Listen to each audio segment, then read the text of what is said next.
Hello, everyone. Good afternoon, good morning, good evening, and welcome to this FIP digital event on innovation in cancer prevention, screening, and management in community and hospital pharmacy. Today is World Cancer Day, and we wanted to mark that this day with an event that would discuss the contributions of pharmacists to this important area of clinical care and healthcare. My name is Gonçalo Sousa Pinto. I'm lead for practice development and transformation at FIP. And I would like to invite my colleague, José Maria Guiu, Pep, to introduce himself as well as my co-moderator for today. Good morning to everyone. My pleasure also to be here and co-moderate this event. I'm José Guiu. I'm currently the Vice President for the European region, the FIP Hospital Pharmacy section in the International Pharmaceutical Federation. And I'm currently the Director of Pharmacy and Medicines at the Consortium of Health and Social Care of Catalonia in Spain. I'm also a board-certified oncology pharmacist. So this is a topic today that it sounds to me like a vital. And we can go on with the event. Thank you very much, Pep. And before we continue with our event today, just a few announcements. The webinar is, or this digital event is being recorded, and it's also being live streamed on YouTube. So you can watch it afterwards, and we greet all those that will be watching the recording later on. The recording will also be available on the FIP website, events.fip.org. And please do participate, and we welcome any questions that you may have. And for that, please use the Q&A box that will send us the questions directly to the panel. And we prefer that you do not use for questions the chat function of the webinar. Okay, thank you very much. And you're also welcome to send any comments, any suggestions on how we can improve and meet your needs in terms of training and information with our webinars and events program. So please do write us at webinars@fip.org.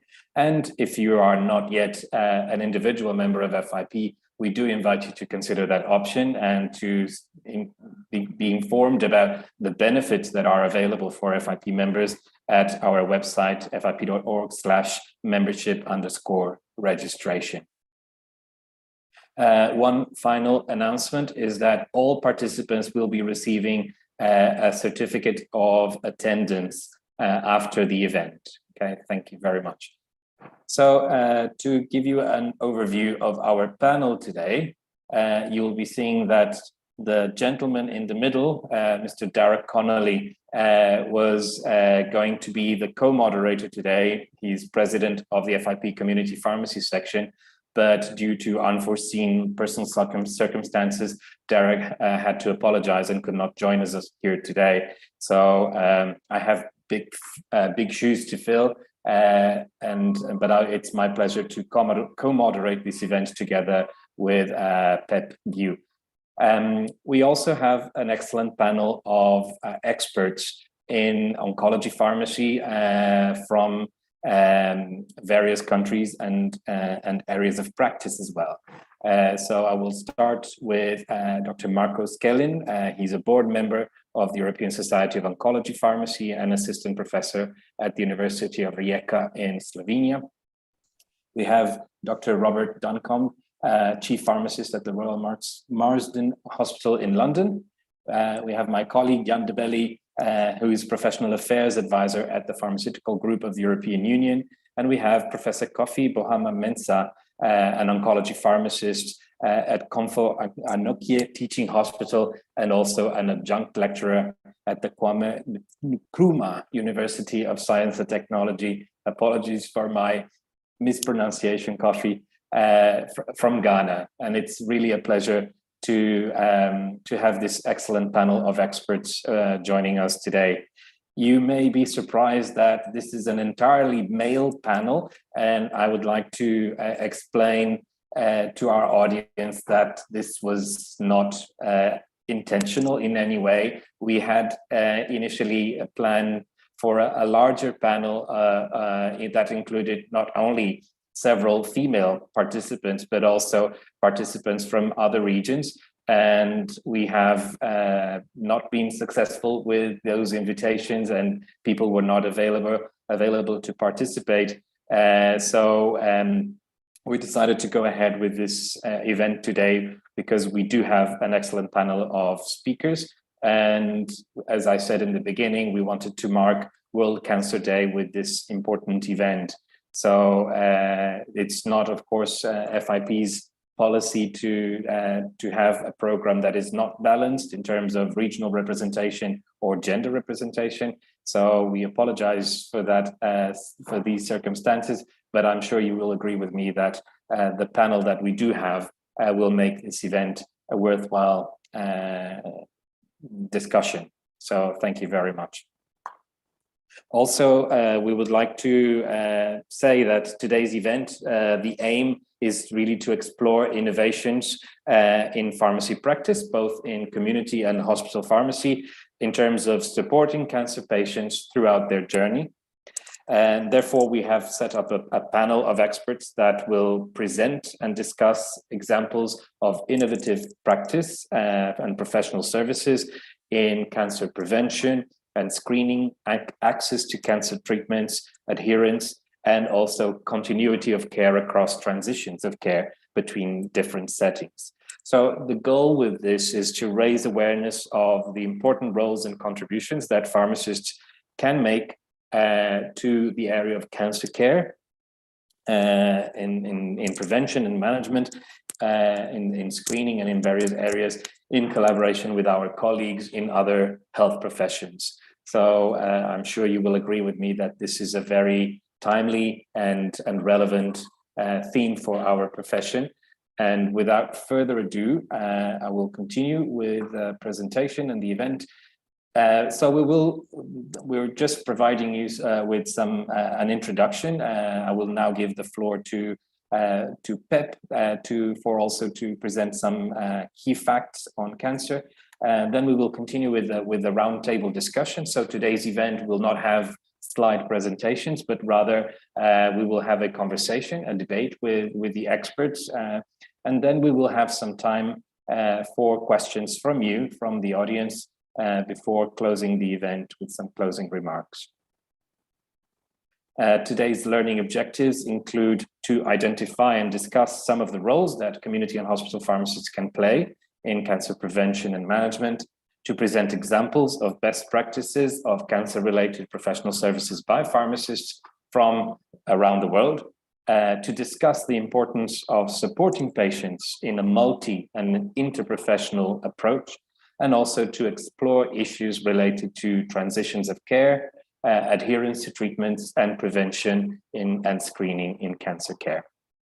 So also to provide you some framework or a background, as you may know, FIP has been working in the area of the role of pharmacists in non-communicable diseases for some time.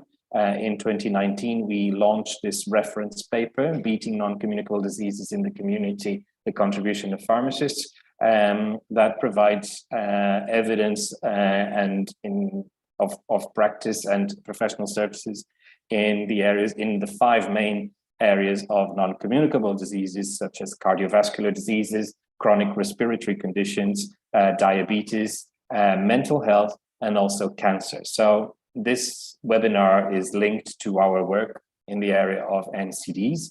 We have recently launched a microsite focusing on NCDs that you're welcome to visit as well. From the FIP website, you will find it. And finally, just to share with you that we have also been working and launching a practice transformation program on non-communicable diseases. And we launched the first publication in that program on diabetes in November. And this year we will be working on the other 4 disease areas, including cancer. So watch out for new resources to support pharmacy practice transformation in the area of cancer care. And now I will give the floor to my co-chair, Pep, to continue with the introduction. Good morning. Well, today is a World Cancer Day, so it's the day to take awareness of cancer. And cancer is an important disease in our world. It's the second leading cause of death globally, and is responsible for an estimated 9.6 million deaths in 2018. Globally, cancer is responsible for 1 in 6 deaths in the world. Approximately 7% of deaths from cancer occur in low and middle income countries, and around 1/3 of deaths from cancer are due to the 5 leading behavioral dietary risks. So it could be preventable cancers. Preventable from these behavioral and dietary risks that are high body mass index, low fruit and vegetable intake, lack of physical activity, tobacco use, and alcohol use. Tobacco use is the most important risk factor for cancer and is responsible for approximately 22% of cancer deaths. And cancer-causing infections such as hepatitis and human papilloma virus are responsible for up to 25% of cancer cases in low and middle income countries. Next, please. Late stage presentation and inaccessible diagnosis and treatment are common in cancer. In 2017, only 26% of low-income countries reported having pathology services generally available in the public sector. And more than 90% of high-income countries reported treatment services are available compared to less than 30% of low-income countries. So in cancer care, we see a lot of inequity globally. The economic impact of cancer is significant and increasing, not only in low and middle income countries, also in high income countries. The total annual economic cost of cancer in 2010 was estimated at approximately 1.16 trillion US dollars. And only 1 in 5 low and middle income countries have the necessity data to drive cancer policy. I will also add that cancer has been one of the diseases that have been affected for COVID-19 pandemic, with an underdiagnosed cases in several regions, and these patients probably will have the diagnosis later because of the COVID-19 pandemic. And from the most common cancers in the world are lung cancer, breast cancer, colorectal cancer, prostate cancer, skin cancer, which is not melanoma, and stomach cancer. These pathologies, these different types of cancer, we see that cancer is a disease. This is present in almost every country in the world. And which is the role of pharmacists with the treatment of cancer? Pharmacists are part of this multidisciplinary team that allows incorporate a combination of skills, knowledge, and values to this team that is formed by cancer specialists, genetic counselors, social workers, nurses, and other expert providers. And pharmacists are a part that is essential in this patient-centered care of cancer, which with the pharmacological treatment, it's one of the most important parts of the treatment and the care of cancer. And pharmacists, so they, as medicine experts, have an important role to this patient-centered care approach. But now today we have an excellent panel to discuss about that. The webinar title is Innovation in Cancer Prevention, Screening and Management in Community and Hospital Pharmacy. So we would like to present you our panelists.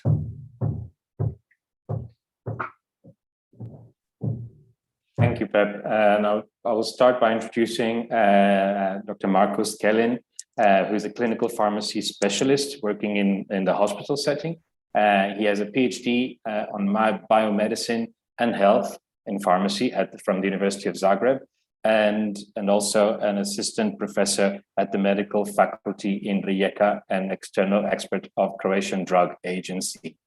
He's also a member of the board of directors of the European Society for Oncology Pharmacy and a member of the General Assembly of European Cancer Organization.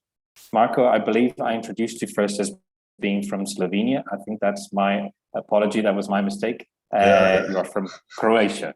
From Croatia, yeah. Yeah, thank you. If you watch football, you know the small country, around 4 million people.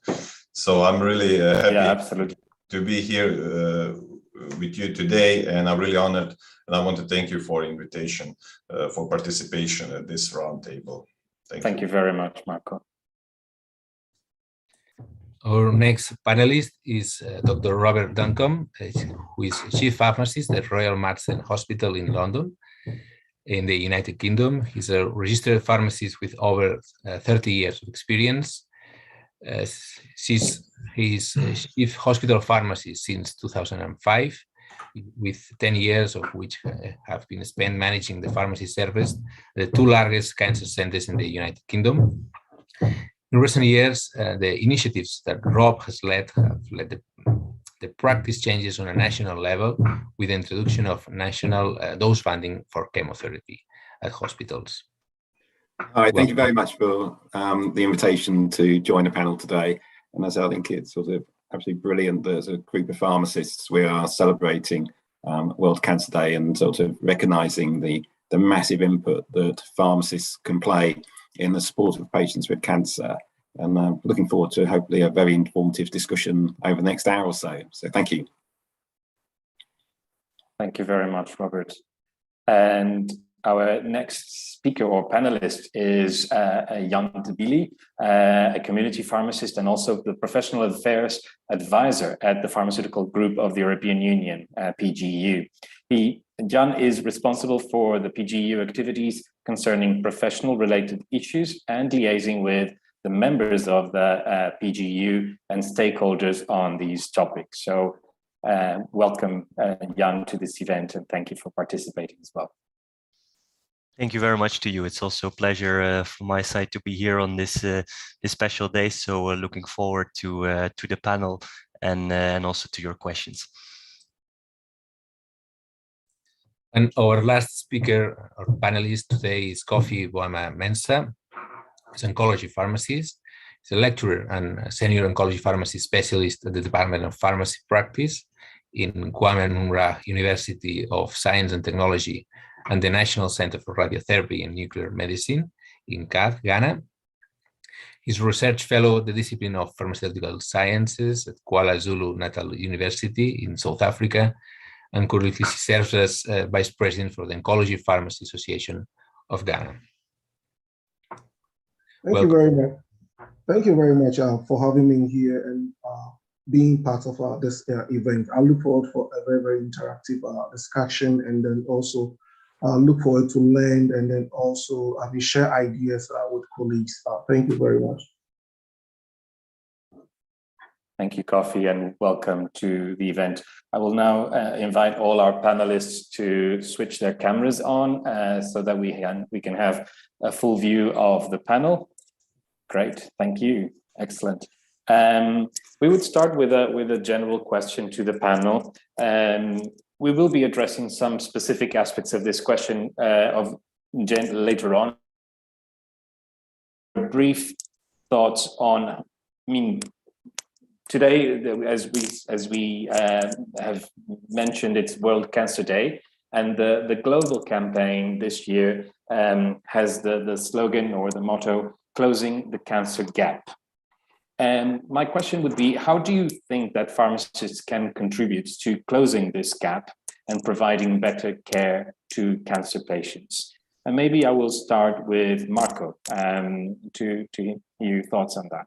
Yeah, well, we should have in mind that the pharmacists, especially community pharmacists, are the most available healthcare personnel for the general public or for the patients. And in addition, they're also drug experts. So that perk is really special and unique for the pharmacy profession, and we can contribute on it on many ways in order to improve outcomes that are really important for the patients, such as survival or such as quality of life. So, for example, the issue of adherence, which is really important, has huge implication on the cancer patients, in patients in general, which is getting more and more pronounced in oncology setting, because now you have more and more drugs that are used that are in the shape of the pill. So general direction in the drug therapy in oncology setting is moving from the hospital to the outpatient setting, and these are the ways where we can contribute for our patients in order to improve the outcomes, which are important for them.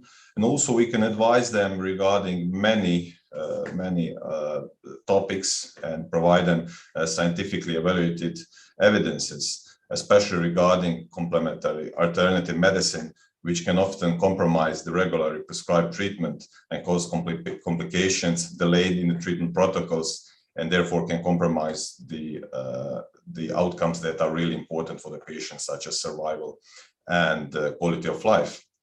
I always mention survival and the quality of life as the most important outcomes for the whole setting, regardless, is it oncology, cardiology, etc.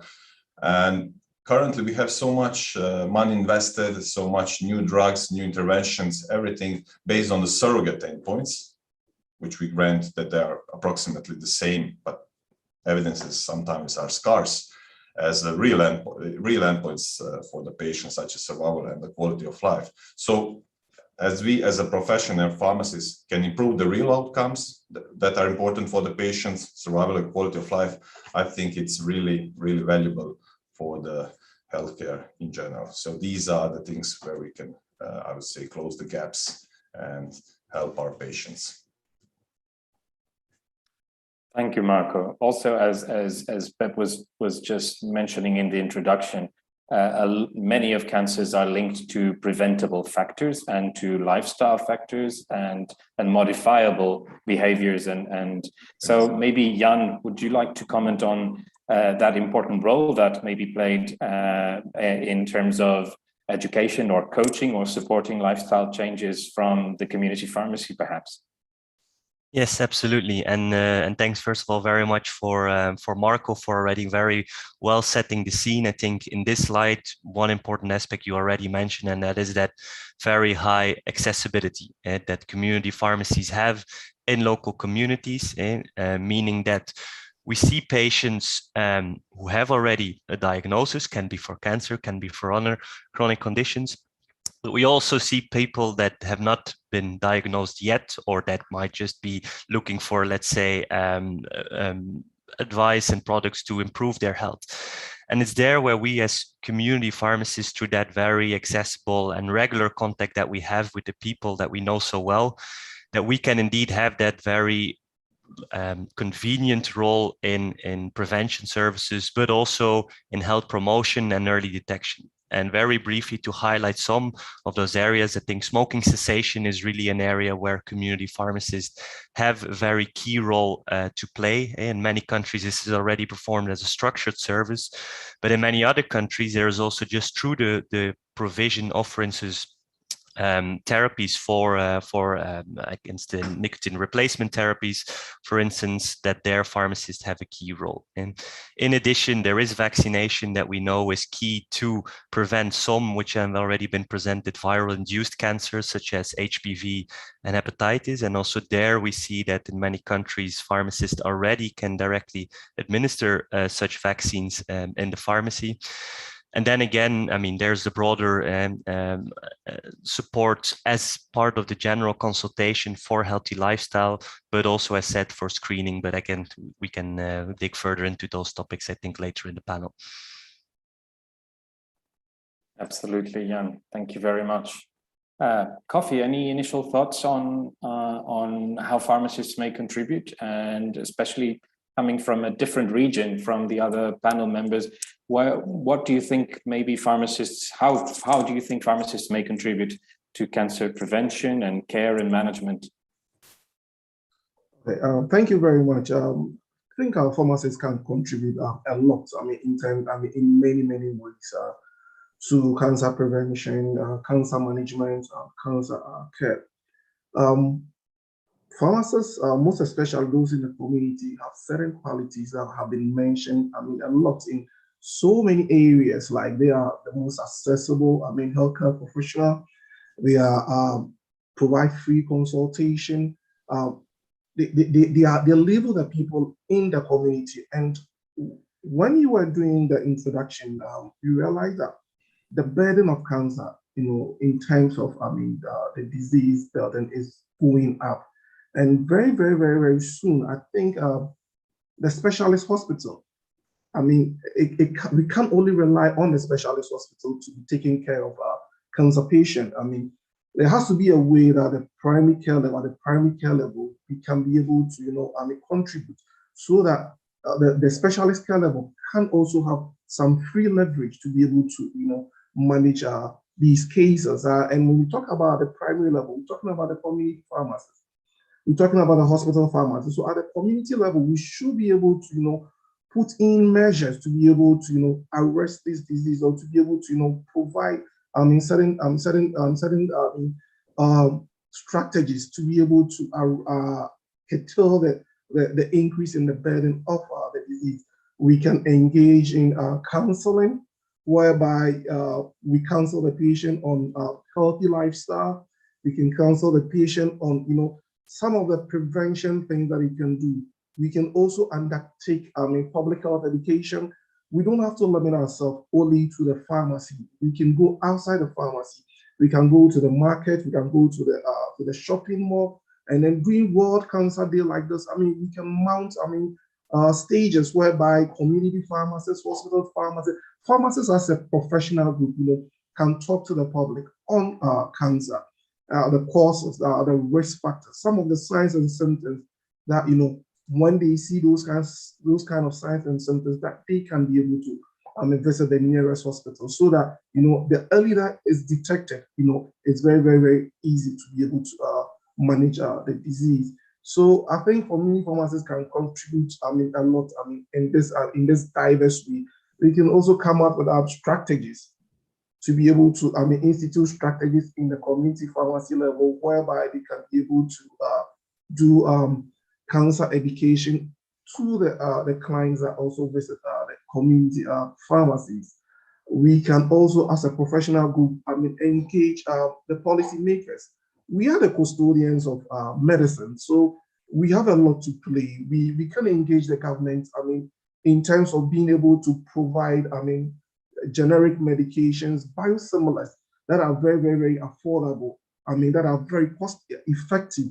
In doing all these things, we are also doing what contributed our quota in terms of management of this disease. Thank you very much.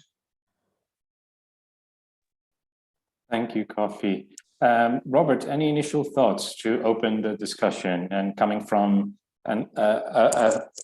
from your experience in 2 large cancer care hospitals?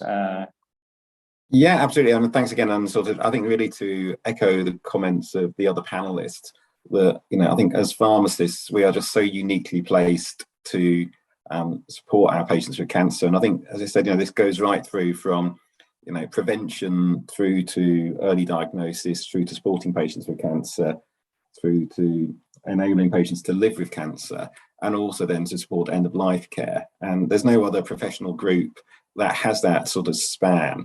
And equally, in terms of our roles, both within the primary care community pharmacy setting, but also within the hospital setting, and also then within academia and outside, we are a fabulous profession and are wonderfully well placed to support these.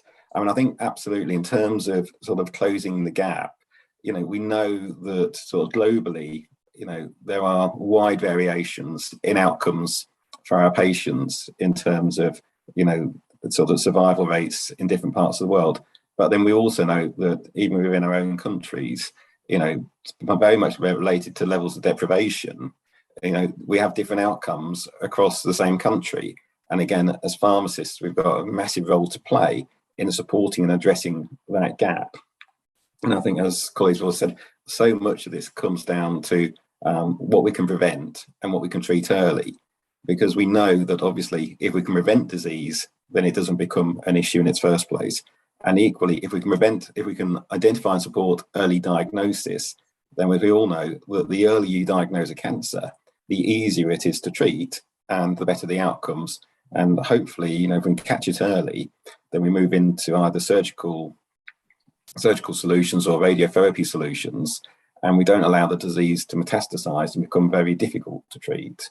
So again, we have a massive role to play and an expanding role to play, both particularly through community pharmacy colleagues in supporting prevention of cancer, improving sort of lifestyles, reducing smoking, supporting initiatives to reduce obesity, but then also in identifying those patients who come to our community pharmacies and we have a very good relationship with, to be that first point in their journey to say, this isn't usual, this isn't normal, increased urinary frequency, difficult cough that's hard to treat. These are trigger points that we can identify and then signpost patients to say, actually, what? I think you need to go and get this one looked at. And that's a huge role that we have to play to reduce the incidence of cancer worldwide. Thank you. Excellent, thank you. Pep, over to you. Yes, well, in Europe, the European Parliament Special Committee on Beating Cancer is aiming to improve cancer care, which we're here in the World Cancer Day is very linked with the topic, and highlighting the area of healthcare is a priority in the political agenda.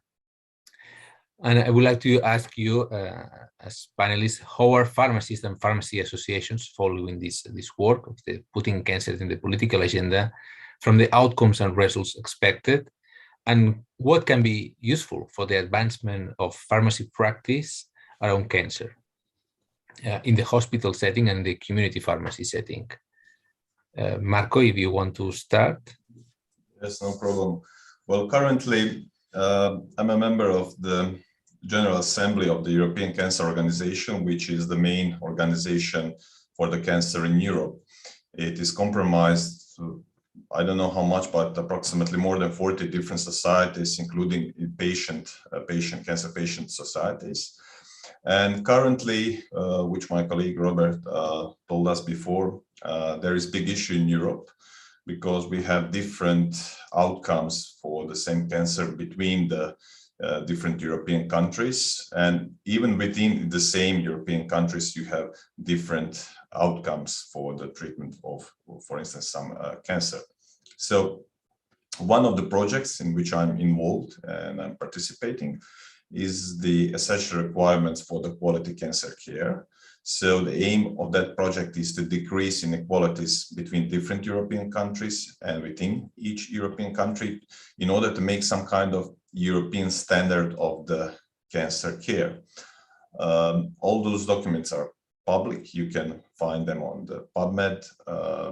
I'm also co-author of the standards for cancer care for the breast cancer, which can also be found on the PubMed. They're all published in the peer-reviewed journals, good journals. And we position pharmacists as a member of the multi-professional team with all those skills and all those his knowledge and all those things where he can contribute on the outcomes that are important for the patient. So we are a member of not the core team, but extended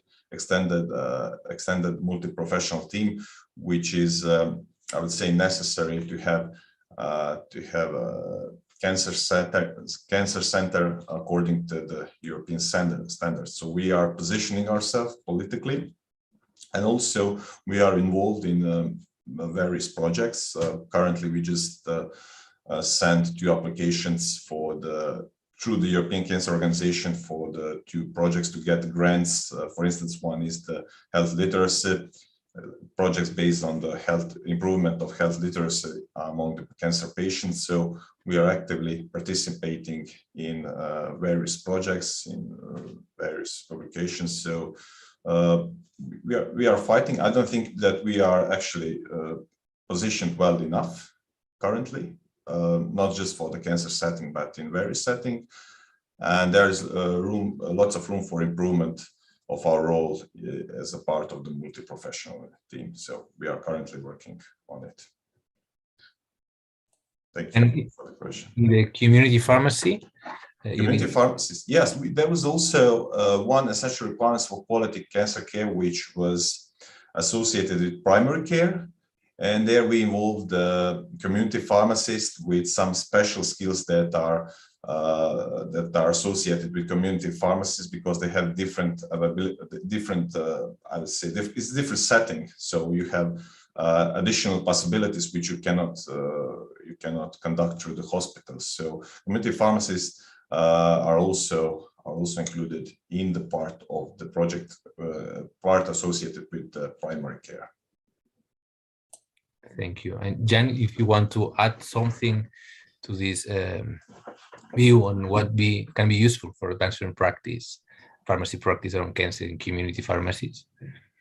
Yes, absolutely. So in relation to indeed the report that you mentioned at the European Parliament Special Committee on Beating Cancer, so they indeed published their report at the end of December, which is another big milestone in addition to the Europe's Beating Cancer plan, to indeed, as Marco said, bridge the gap, especially in access and inequalities that is there in terms of quality, but also access to certain specialized cancer services and treatments. So we as PGU, to explain, we are the European organization representing community pharmacists, also national community pharmacists to the European institutions. We obviously have worked very closely with the European EU policymakers on these files. So what we did, for instance, is that we issued a position paper, where we include several good practices from different countries across Europe, where we outline the contribution that community pharmacists can make to, again, prevention, early detection, referral, treatment, but also improving overall quality of life for patients in cancer. So to use that really as a blueprint where policymakers can understand also at national level how they can, let's say, maximize the contribution that community pharmacists can make. And this particular European report, for instance, to one of its key recommendations, or they include, for instance, facilitating access to cross-border healthcare and clinical trials also for cancer patients, so that wherever you live in Europe, you can have, through the European Union, more access to specialized cancer care in other countries. Extending, for instance, also the use of joint procurement procedures. Another issue is managing shortages of cancer medicines, because we see that especially for old but still essential, for instance, generic medicines in cancer treatment, that we have seen in the past years a high increase also in shortages. And as part of this report, for you also to note, is that there have been also references made in this European Parliament report to the role of community pharmacists and or pharmacists in general, I would say. So that is, they refer to pharmacists having a key role within a multidisciplinary follow-up of patients taking oral anti-cancer medicines, but also stressing their key role in making sure that there is continuity of care through the different transitions that the patient make from the hospital to the community to other types of specialized services. So that's a bit an outline, and we, of course, as PGU, we continue working very closely with the policymakers and stakeholders on this issue. Thank you.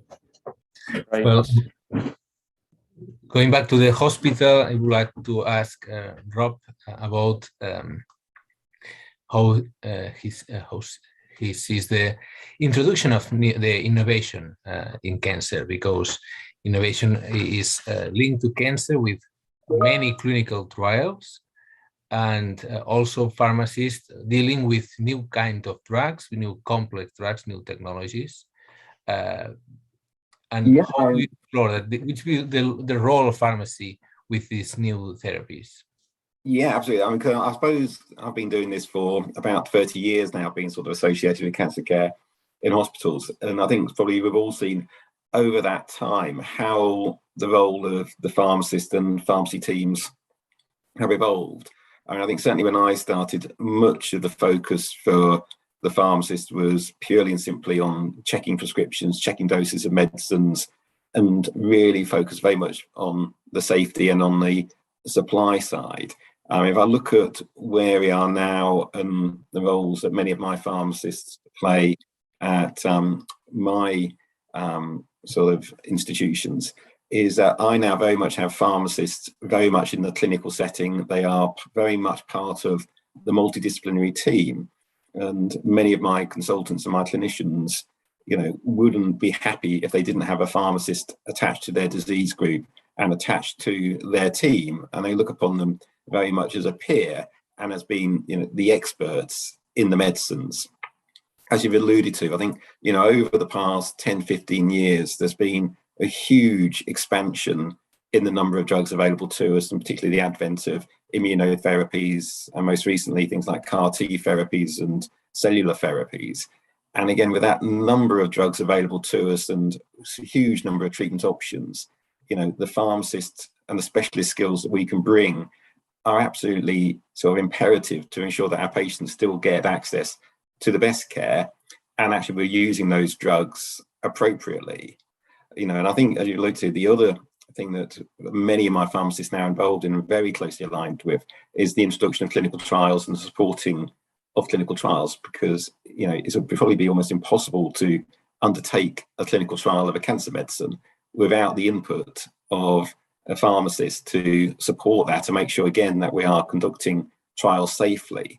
So, as I said, I think, you know, over time, our role has evolved very much from moving away from, say, the dispensary bench and the aseptic preparation unit to being a core member of the clinical team, supporting clinicians and patients and making sure that our patients get the absolute best from these fabulous drugs that we've now got at our disposal. Excellent. Thank you so much. Jan, I will go now to you with a similar question in the sense of, you have also been monitoring innovation in professional services by community pharmacists. Could you highlight a couple of examples or a few examples from different countries of new services that community pharmacists are offering to communities and patients, and in the area of cancer, be it in the prevention or screening or the support to the medication used by cancer patients across Europe? Is there any specific innovation that you could maybe highlight? Of course, maybe I'll give for each of these areas very briefly just one example from a different country. So to start with prevention, I think that what I referred to, the smoking cessation services, what we see is that over the years, going from the counseling on smoking cessation, we really are moving towards structured services where pharmacists are trained in some countries also to have follow-up conversations, also discussing, besides, let's say, the treatment, discuss as well, of course, motivation. So especially in that area, and that can be also applied to some other health promotion services, we see this more happening structurally. Then in terms of what I mentioned, vaccination, that's an interesting one, because especially during COVID-19, we've seen that with COVID-19 vaccines, more and more countries have allowed and enabled also community pharmacies to administer those vaccines. But that is also spreading up to other types of vaccines beyond flu, which usually been always the first type of vaccines that community pharmacists were allowed to administer. We see now that, for instance, HPV vaccines, hepatitis B vaccines, for instance, in more and more countries also become administrable in a pharmacy. When it comes then to screening and early detection, there I think a typical example or two typical services that we see increasingly becoming available are services related to colorectal and skin cancer screening. colorectal, that's usually to the provision of self-test kits that are available then through community pharmacies, and which are often complementary done to, for instance, public screening programs for colorectal cancer, but also for skin cancer, and knowing that community pharmacists are a point of access for people to also access sunscreen or other type of protection against skin cancer. More and more we see that, for instance, in Norway, there has been a mole scanning service where images were taken through professional equipment in the pharmacy, which were then sent to dermatology teams that would then assess these scans. So again, making use of that accessibility.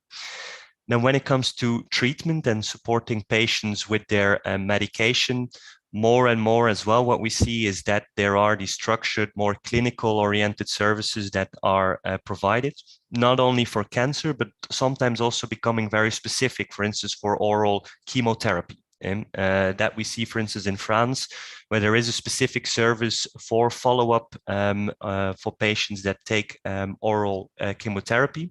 So that includes, for instance, a review of medication at the start, follow-up conversations on the use of the medicines, the adherence, but also discussing potential side effects and how to resolve that, because obviously community pharmacists have also a key role in, for instance, let's say the provision of pain treatment, other types of medication that patients need also to manage certain symptoms of their therapy. So, and beyond that, there is one thing that we haven't maybe discussed so much yet, is services in the area of palliative care or improving quality of life for patients. And that can include, for instance, services related to malnutrition. In the Netherlands, there's, for instance, a project called a Pharma Buddy project, where a palliative patient or carer is matched with a trusted person within the pharmacy that is the reference point for specific advice and follow-up in relation to palliative treatment and care. Excellent. These are incredible examples of innovations in practice, both in community and hospital pharmacy. Which leads me to a question that I will start with Kofi. With your dual role in both practice but also in academia, do you think that pharmacists have the skill sets and are being adequately educated and trained for delivering these roles or these innovative roles in cancer prevention and management? Or are there skills that we should be including in our education to better be able to be enabled to deliver these services? And maybe other panelists can then comment as well from your experience, if this is something that you identify that you needed further skills, or is that something that we need to address in terms of pharmacy education? Kofi, what are your thoughts in terms of the training and education of pharmacists for these roles? Thank you very much. My experience is pharmacy started, most pharmacy degree started as a bachelor's of pharmacy, and then recent involvement of or shifts in the role of pharmacy. Most pharmacy schools are shifting to the doctor of pharmacy, which actually has a more clinical component as compared to the bachelor's of pharmacy. And then you realize that the bachelor of pharmacy, when you look at most of the curriculum in most countries, cancer or management of cancer is not something that it's actually you find in the curriculum in most pharmacy education. But with a shift to the doctor of pharmacy, which has a more clinical component, you see that most students are exposed to clinical works and clinical experiences, but that is not enough to be able to actually undertake advanced pharmacy practice in terms of cancer management. You realize that most research papers that are published in terms of, evaluating or assessing the knowledge of pharmacists in cancer, signs and symptoms, risk factors. And so you realize that most pharmacists doesn't have adequate knowledge to be able to perform roles or have enough knowledge in terms of what cancer as a disease is. So there is a huge gap in terms of knowledge. There's a huge knowledge deficit, which has to be closed, and this can only be done. I mean, if we go back and look at our curriculum, or if we go back and look at how pharmacists are trained, so that we can be able to bring in cancer management more into our education or into our clinical practice. That is the only way that we can be able to contribute, meaningfully in the care and the management of cancer, because most of our colleagues, don't have enough knowledge, and it's very, very obvious. From the research papers that are published year in year, that I realize that there's not much knowledge in terms of cancer management and in terms of cancer as a disease from our colleagues, pharmacists in different areas. You only see people who have knowledge are people who are actually practicing maybe oncology pharmacy. As I said, because the specialist clinic is being burdened, very, very, very soon, the primary healthcare setting, which are the community pharmacists, is a major player, or is a major primary healthcare. It's definitely going to be overburdened. So it's time that we look at, how do we incorporate cancer management in our curriculum, or do we have to do continuous professional development year and year to be able to adequately prepare? Most of these pharmacists who are not directly, working with cancer patients, but one way or the other, we come across cancer patients, in the community. How do we bridge the gap so that they can have, adequate knowledge to be able to advise this patient, to be able to refer this patient, to be able to, counsel this patient? So my challenge is, we need to go back and look at our curriculum. We need to go back and then look at continuous professional education, whereby we can be able to incorporate more of our cancer management in our continuous professional development. And this is the only way that it can be able to, help, pharmacists, those who are not directly involved in cancer management, to be able to have, adequate knowledge, so that we can, as a profession, play our role in terms of managing cancer. Thank you. Thank you, Kofi. Any comments from the other panelists in terms of knowledge and skills and for service delivery in the area of cancer? Of course, there will be a gradation, let's say, or a scale of different services that might require different levels of specialization, of course, and different levels of knowledge and skills for service delivery. But in general terms, what would be your comments with regards to the preparation of pharmacists? Hi, can I? That's Rob. Yeah, sure, I think one thing that I've certainly picked up on sort of in recent years is, again, this issue probably more around about sort of communication skills and the counselling skills that my team of pharmacists now need. I think, this I guess stems into community pharmacy as well, is that as we get more involved and engaged in talking to patients and potentially having more difficult conversations with people, certainly I've invested, and I think certainly in the UK, we've now invested in sort of sending our pharmacists on exactly the same courses that our medics and our nursing staff go on, in terms of advanced communication and how you have a difficult conversation with a patient around about their disease, around about their medicines, around about their prognosis. As I said, it's not something, certainly when I was at university, we focused on at all, in that the basis of the pharmacist was very much just some basic counselling skills around about, this is your medicine and this is how you take it. We're now very much more into the realms of having probably deeper conversations with patients about their medicines, the outcomes from their medicines, the side effects of their medicines, and in the end, sort of their disease and their disease processes. And it's something which I think probably newer pharmacy graduates are probably better at than I was when I left university, with this focus now on enhancing our communication skills and knowing how to have a difficult conversation with someone. Yeah.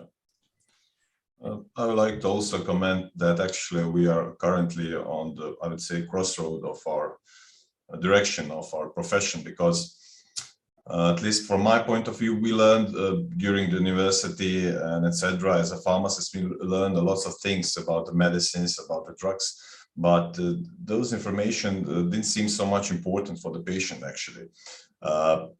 So the proper education, proper of the knowledge of the pharmacist, I think is crucial. Knowledge regarding the drug effectiveness from the endpoints that are important for the patient, such as duration of the life, such as the quality of life. These are the things that needs to be more emphasized by the pharmacist to put more perspective on these things, considering drug properties and not on the mechanism or the pharmacokinetics or etc., because those things are not interested for the patient. Yeah, so if you know what is interesting for the patient, what patient wants, and usually all patients want to live longer, they want to live better. So proper education regarding drug effectiveness regarding those two clinical endpoints, I think is mandatory. So this is the direction where community pharmacists and hospital pharmacists should go in their education. Thank you. So, just very briefly from my side, building up on, I think, the excellent messages that my fellow panelists have brought, to which I fully agree.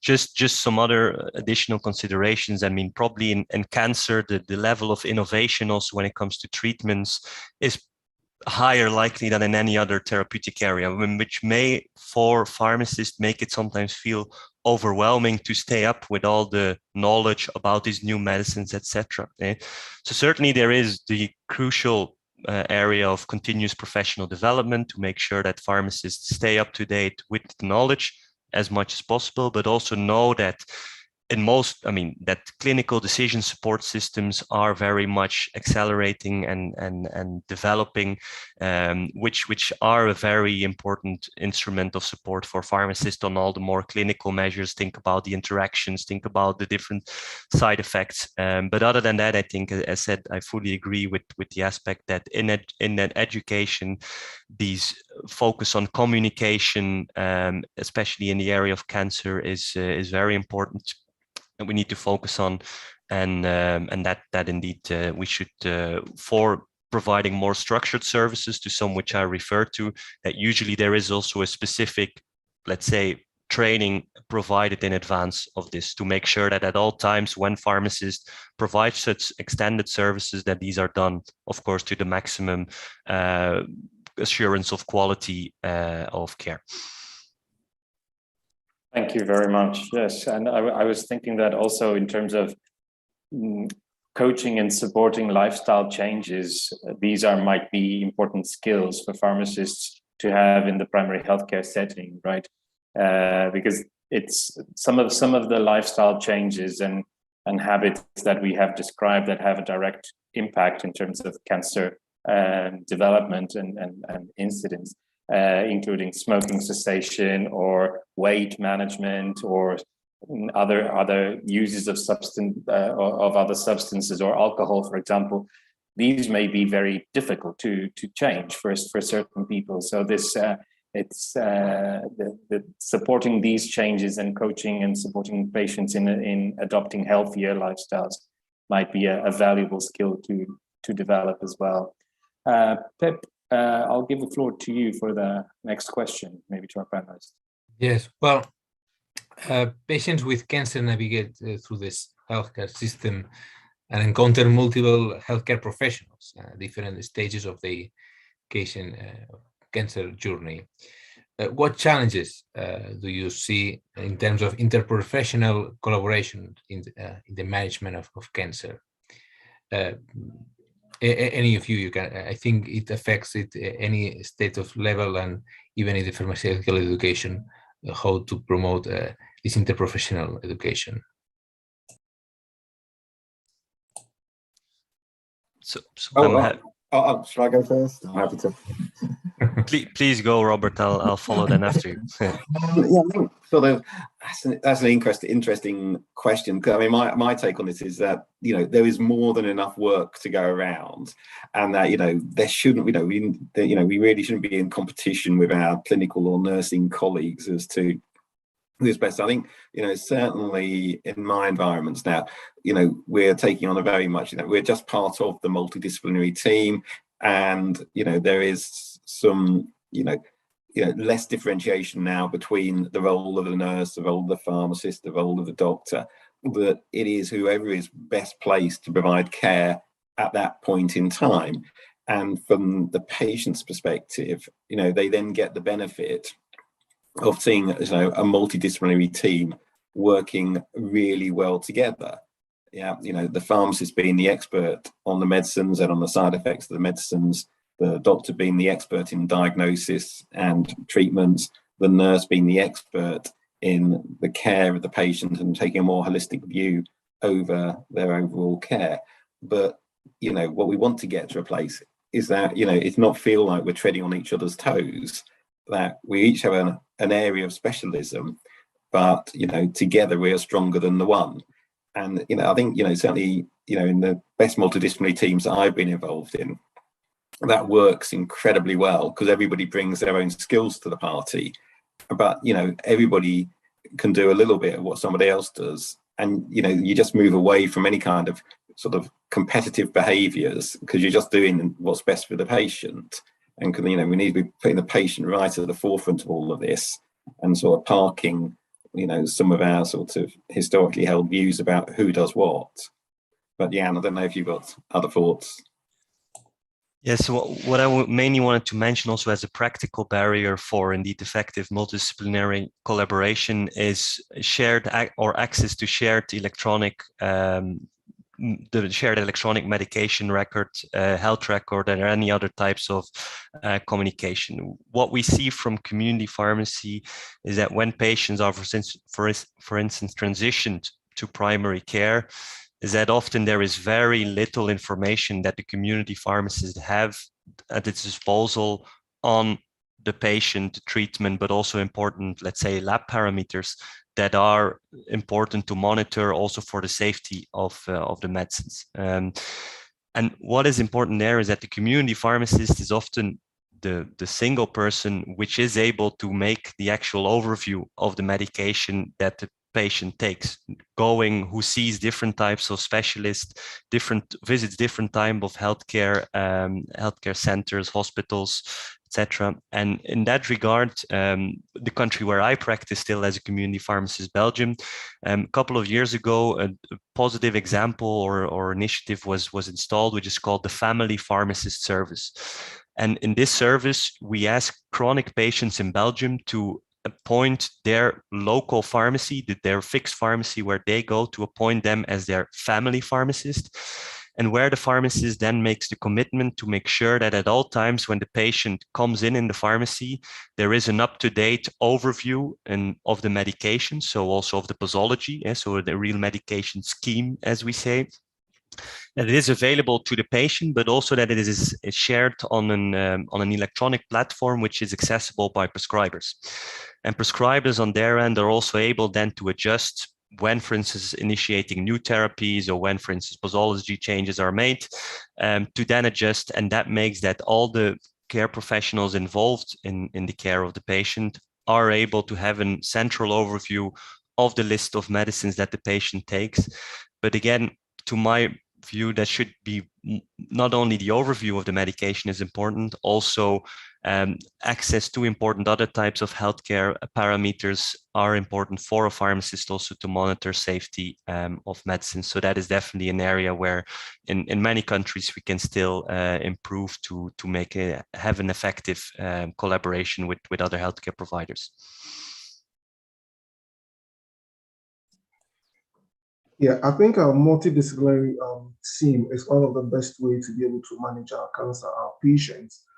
And most pharmacy schools have done well, and then most universities have done well in trying to educate and bring in our nurses, pharmacists, doctors. I mean, those that forms part of the health science college together to take, common courses. And in so doing, they're able to get to know each other, able to know the role each and everyone plays. When it comes to the real world, when they start, practicing. The only challenge here I find in, most low middle income countries is integration of the various players in the multidisciplinary team, which is quite different from country to country, because you can get all the specialty in every country. You might get maybe one set of specialty in country A, but when you go to country B, that multidisciplinary team, the component is going to be totally different from maybe country B. So my problem is how to be able to, whether maybe the multidisciplinary team is made up of only 5 professional groups, or it's made up of 6, how they are able to integrate together for each and everyone to know the exact role that he or she is supposed to play. That is the most important thing. That is what normally I find very difficult, that you realize that most countries, that the challenge is integration of the various. When you talk about the developed world, it's quite obvious that you can get those systems in place working perfectly. But when it comes to low middle income countries, if you come to Africa as a region, it's quite very, very difficult, because maybe in a multidisciplinary team, you might maybe need a cardiologist to be part of the multidisciplinary team, to be able to, in terms of maybe if somebody is on a chemo medication that affects the heart, you need a cardiologist to be part of the team. But maybe you go to another country, you might not have a cardiologist, but you're going to have a different person on the team. But how this person is able to integrate with maybe the oncologist, the clinical oncologist, the radiation oncologist, the pharmacist, and even being within the pharmacy, somebody who is maybe into public healthcare services, somebody who is maybe a chemotherapist, pharmacist, trying to integrate all of them together. That is where I normally find challenges when it comes to low middle income countries and African as a region. Apart from that, I think most countries or most pharmacy educations have done well integrating the very professionals that take care of patients, bringing them together to take common courses for them to get to know each other. So that is my little contribution here. Thank you.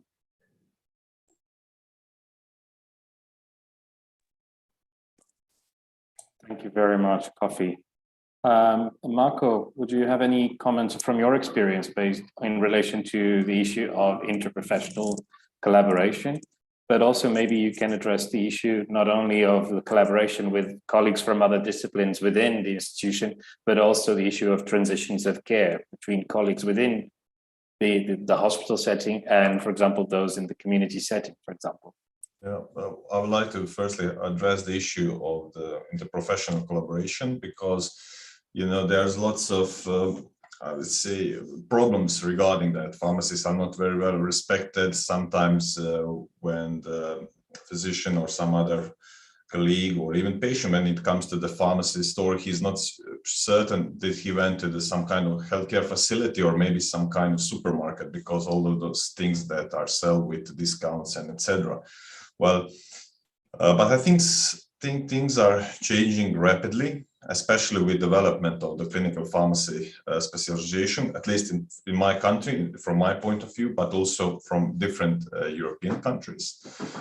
Because the cornerstone of our positioning into the interprofessional team is proper education. Proper education regarding the treatment, regarding the outcomes that are important for the patient, not so much scientifically, pharmacodynamics, pharmacokinetics, and etc. And when you have good knowledge, and of course you need to have some social skills if you're working interprofessionally, you can contribute to the work of the treatment, you can contribute to the treatment of that patient, and therefore you can you become a valuable member of the healthcare team, because all other participants see your contribution to the treatment. So I think it's the mandatory proper education, and it will position us well in the healthcare system. Regarding transition of care, yeah, there are many problems regarding that. I think it's area we need to work a lot. I don't mean I don't mean particular as a pharmacist, but I would say as a healthcare in general. So there's lots of room for improvement.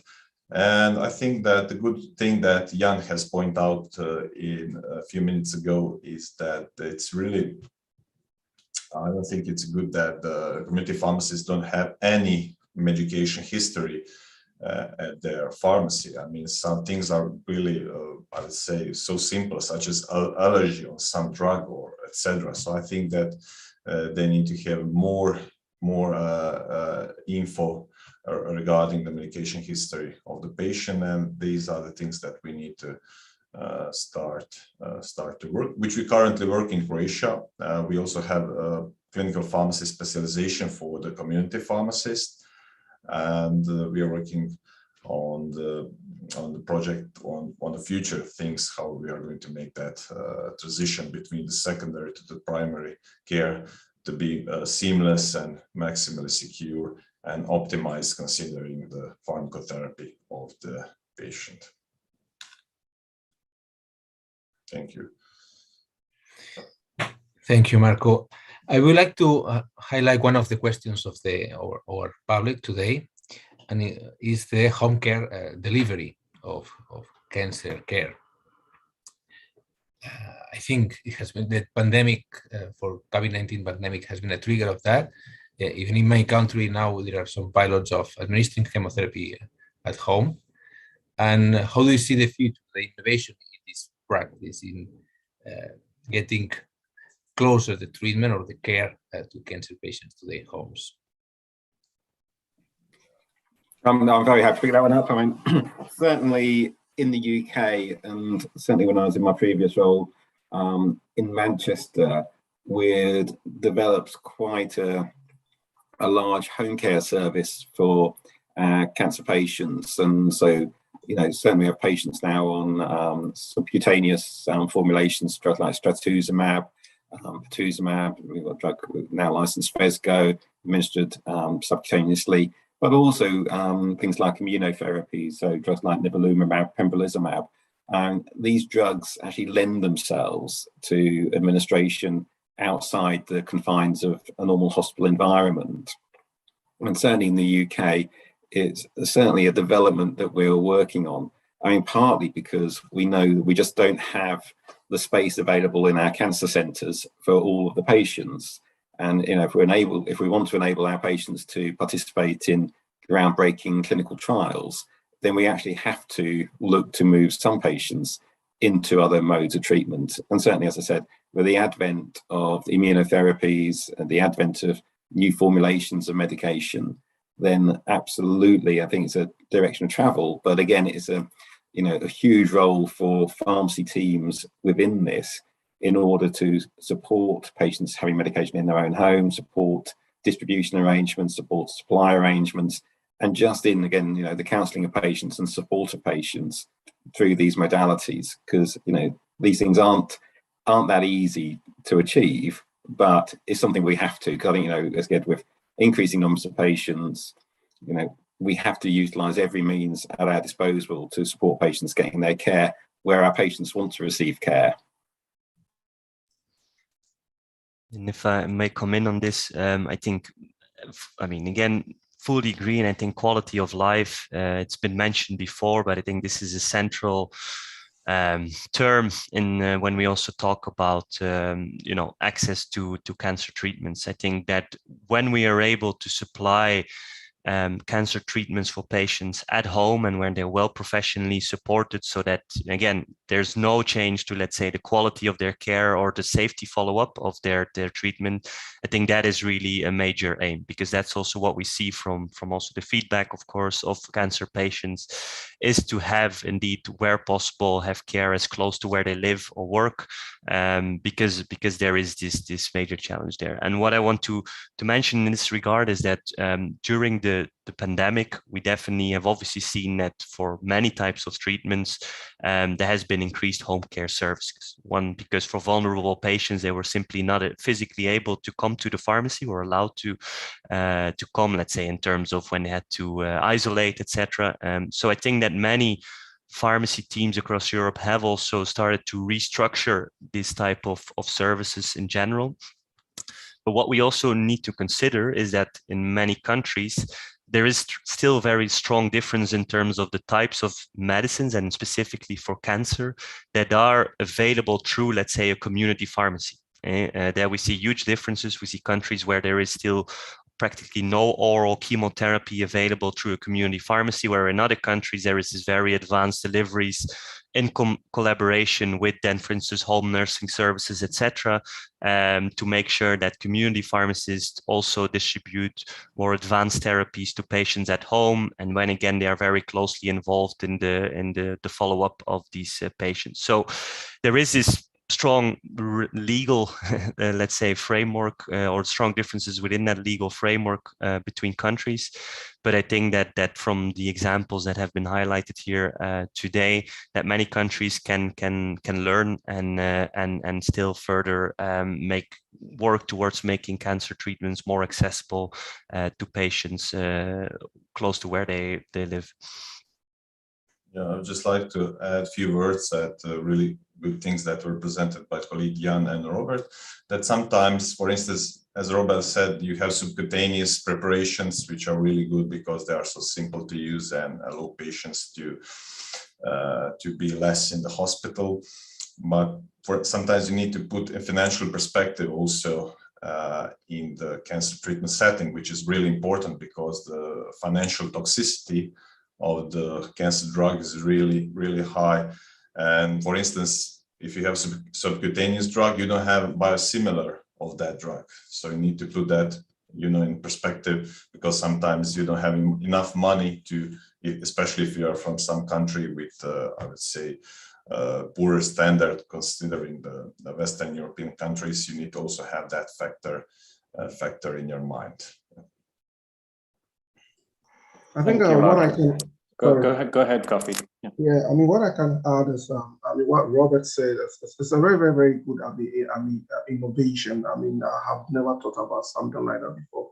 I mean, in terms of when it comes to Africa, I mean, most of the countries haven't got any cancer treatment centers, and those who have got cancer treatment centers are maybe about one for the whole nation, or maybe about two.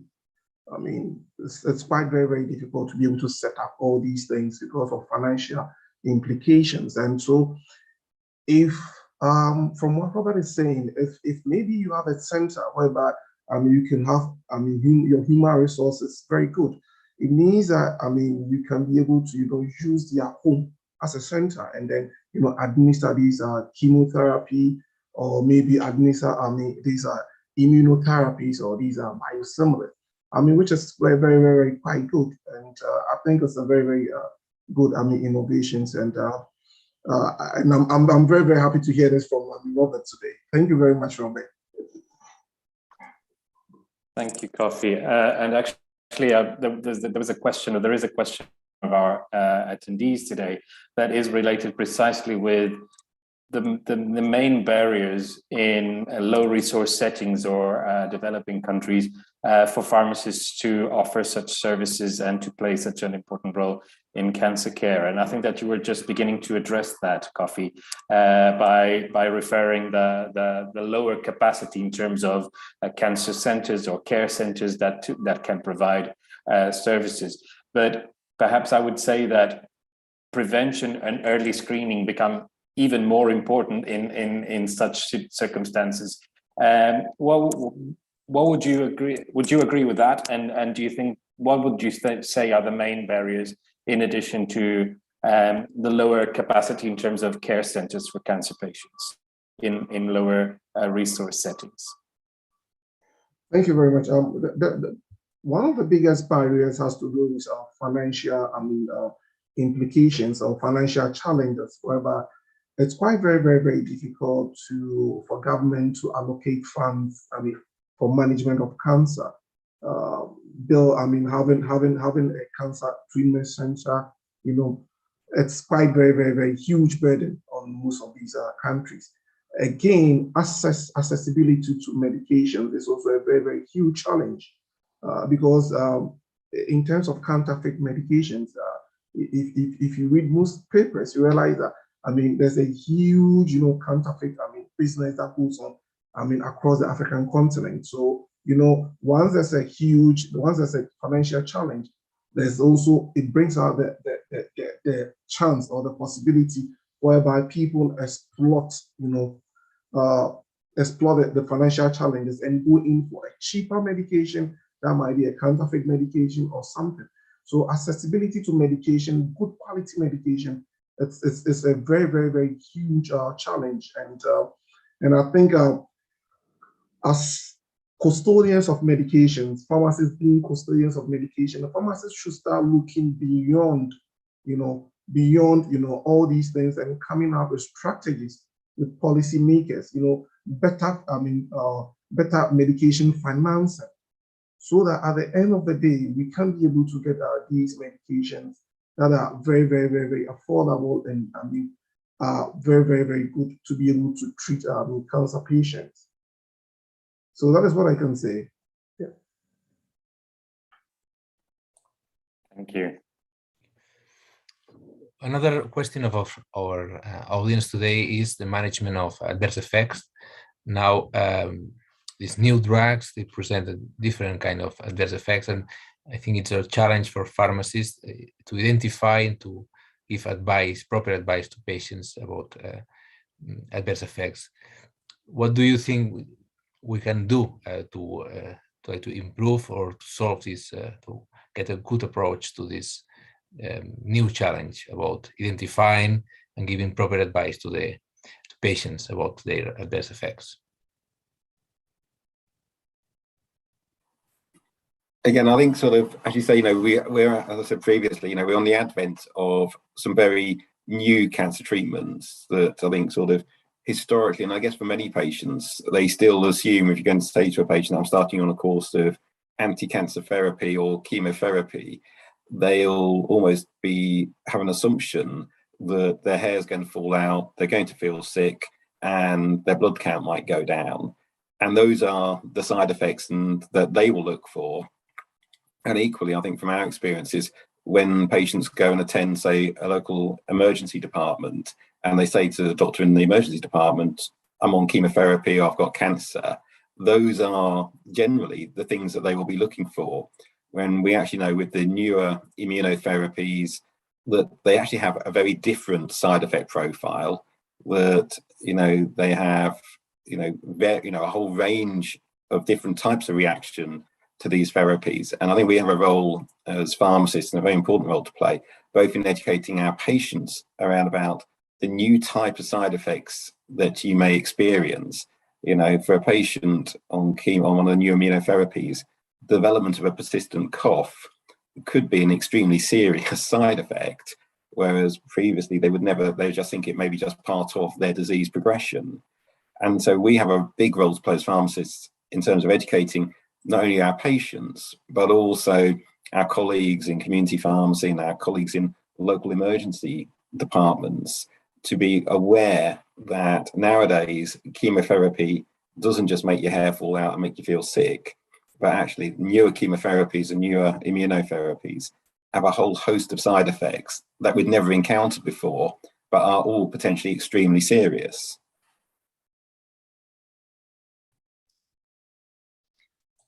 And just to add on that, I think in relation to many of the elements that we already said that are very important in this discussion, right? And I mean, in continued education, making best use of clinical decision support softwares.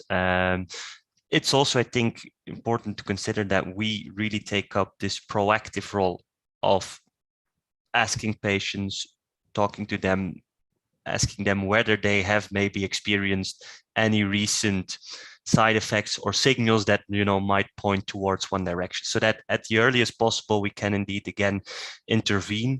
And also as part of the multidisciplinary discussion that we had, or the need for collaboration, it's indeed to be well aware as a pharmacist even when we might not be the highest, in some cases, we might not have all the expertise or the specialty to resolve it directly ourselves, to make sure that we have a good referral system in place, that we have that dialogue with other care providers who are able to assist the patient. So it's really, I think, this proactive approach that is very important in trying to identify any issues as early as possible before they worsen the overall situation for the patient. Thank you. Thank you very much. Maybe I would just invite the panel, maybe each of you, to provide a final message or a take-home message, since we are approaching the end of today's event. We did have a couple of questions in the questions box that we could not address, but I would just like to give you an opportunity to provide a final comment for today's event. And we'll start with Marco, maybe. I just want to put it simple that the pharmacists need to have a patient in their focus of their work, not the drug, but the patient. And they need to put their knowledge, their skills in order to improve the outcomes that are important for the patient. Yeah, that would be my message for today. Short and clear. Thank you very much, Marco. Robert, maybe what would be your take-home message from this event? Yeah, I think, having chatted to colleagues on the panel and sort of seeing the questions and comments coming through, I don't think I've ever been any more excited or infused about, the role that pharmacy and pharmacists can play in sort of the global fight against cancer. I think, we've identified, as I said at the start, we are there right from prevention, early diagnosis, supporting patients through their treatment, supporting patients, into their survivorship, and supporting patients at end of life. And no other professional group has that span of influence and what we can provide. So I think, this is really exciting. And I think, as I said, we don't need to be blowing our own trumpet too much, because I think people are starting to recognise just what a role our profession can play in supporting patients with cancer. So I think, this is really exciting times. Thank you very much. Kofi, what would be your final message? Yeah, my final message is